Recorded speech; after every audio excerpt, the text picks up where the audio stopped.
एक कहावत सी बन गई है कि ईश्वर का भक्त सुखी रहता है, अर्थात वो कभी दुखी नहीं रहता।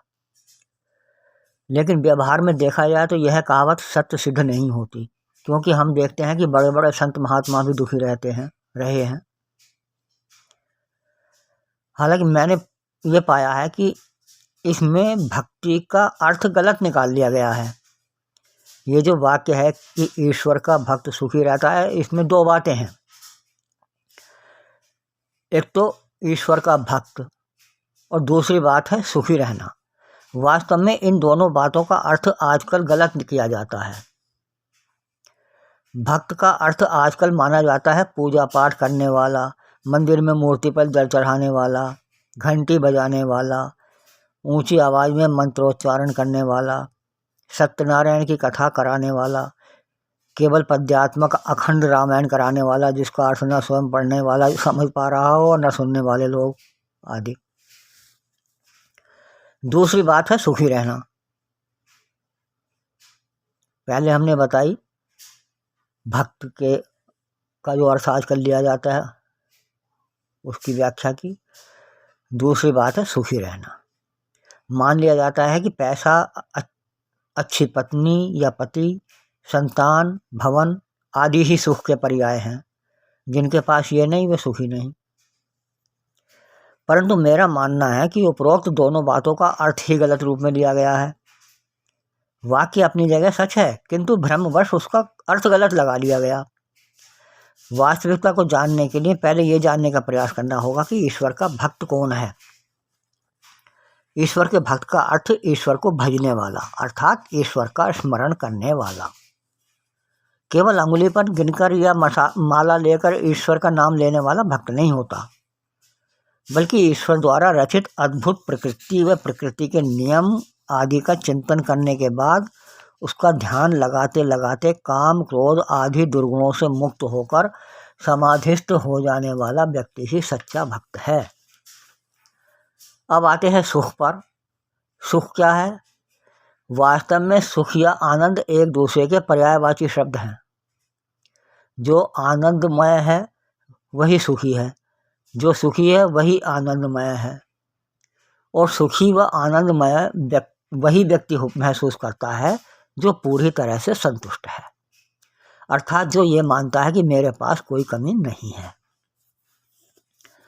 जो व्यक्ति यह मानता है कि मेरे पास काफ़ी पैसा है, अर्थात मेरे पास पैसे की कोई कमी नहीं है, वो यह भी मानता है कि मैं पैसे की तरफ से बहुत सुखी हूँ, केवल पैसे की तरफ से सुखी हूँ।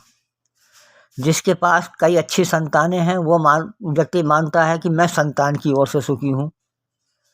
यही बात अन्य सुखों के मामले में भी लागू होती है। जो चीज़ उनके पास पर्याप्त मात्रा में होती है वो मानता है कि इस मामले में मैं सुखी हूँ। किंतु विडंबना है कि सामान्यतः ऐसा नहीं होता कि व्यक्ति के पास सभी चीज़ें पर्याप्त मात्रा में हों और वह स्वयं को सुखी माने। वह कोई ना कोई कमी महसूस करता ही है, इसलिए वह संतुष्ट नहीं रह पाता। यूं भी सभी चीज़ें होने के बावजूद भी लोग कभी महसूस करते हैं जिनके पास अकूत माया है और उनकी 10 पीढ़ियाँ भी बिना कुछ कमाए अपना गुजारा कर सकती हैं, वे भी संतुष्ट नहीं हैं। वह भी सोचता है कि यदि मेरी 10 पीढ़ियाँ निकम्मी निकली तो अगली पीढ़ियाँ क्या खाएंगी।